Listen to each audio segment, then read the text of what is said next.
I want to share with you my thoughts regarding this fear of a runaway convention. History does not support the concept of a runaway convention. The Constitutional Convention was not a runaway. 11 of the 13 states were sent there to do whatever it took to fix the Articles of Confederation. However, the decades long fear of a runaway is still prevalent and powerful. When I ponder preventing a runaway, the concept of firewalls comes to mind. And how could these firewalls be breached in order to create a runaway convention? I see 5 firewalls in place to prevent a runaway convention. First of all, the application, or sometimes referred to as the call. Number 2, the convention rules. 3, the commissioners.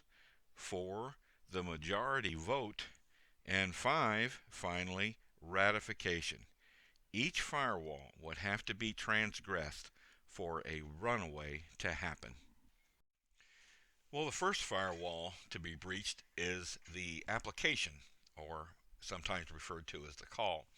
By 1787, protocols for multi government gatherings or conventions were standardized and generally accepted. The sponsor drafted a document referred to as an application specifying time, place, and subject matter. Now, this is very important, subject matter. Subject matter limited the convention agenda. The Convention of States application, in which 34 states will make application for a convention of states, stipulates the subject matter as, quote, impose fiscal restraints on the federal government, limit the power and jurisdiction of the federal government, and limit the terms of office for its officials. Quote, the convention must be limited to the subject matter. But let's say a crack developed in this wall and somehow a non subject matter topic gets through. The second firewall would be the convention rules. Rules are developed and determined at the convention. 2 major sources of rules already exist and could be adopted as convention rules. First, in 2015, Professor Rob Natelson, one of the nation's leading Article 5 experts, crafted an initial draft of rules for a Convention of States along with Convention of States project co-founder Michael Ferris. This document is commonly referred to as the Compendium and is available on the Convention of States website. The second source is Mason's Manual of Legislative Procedures, which is the official authority of most state legislatures in the United States. Mason's is to legislatures what Robert's Rule of Order would be to clubs and groups. Both sources of rules would prohibit deviations from the application. Now, let's say we have the application wall breached, and now the rules are ignored, and an out of order proposal is accepted. The third firewall is the commissioners. States are free to select their commissioners, and states are free to determine the size of their committee. Most states, though, will severely limit the authority of each commissioner, and plus closely monitor each commissioner as well as the convention proceedings. Legislatures will be monitoring their delegates and proceedings. For example, the state of Indiana has set forth in Senate Enrolled Act 224 and 225 strict guidelines for commissioners, such as a vote cast outside instructions is void. Also, any delegate who casts such a vote forfeits appointment and is guilty of a Class D felony.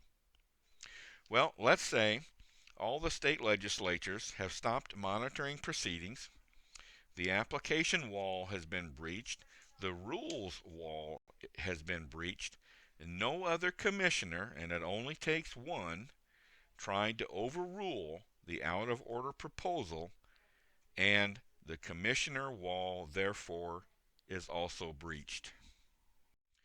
Well, now we come to the fourth firewall, and that is the majority vote. Any suggested amendment must garner a majority vote, one vote per state, of 26 to be considered a proposed amendment. From the compendium referenced earlier in rules, rule number 4, all votes shall be taken by states, with each state having one vote.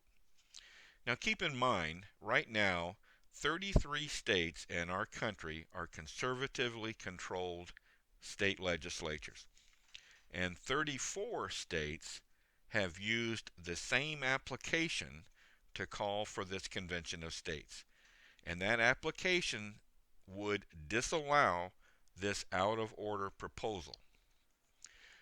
But even with these numbers, somehow 26 states vote in favor of this suggested out of order proposal. And consequently, this fourth wall is also breached.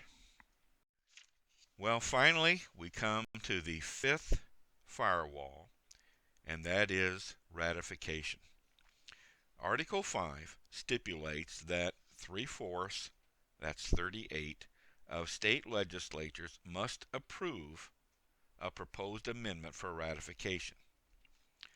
All it would take is 13 states of the 34 that made application, or of the 33 controlled by conservatives, to not ratify in order to reject ratification.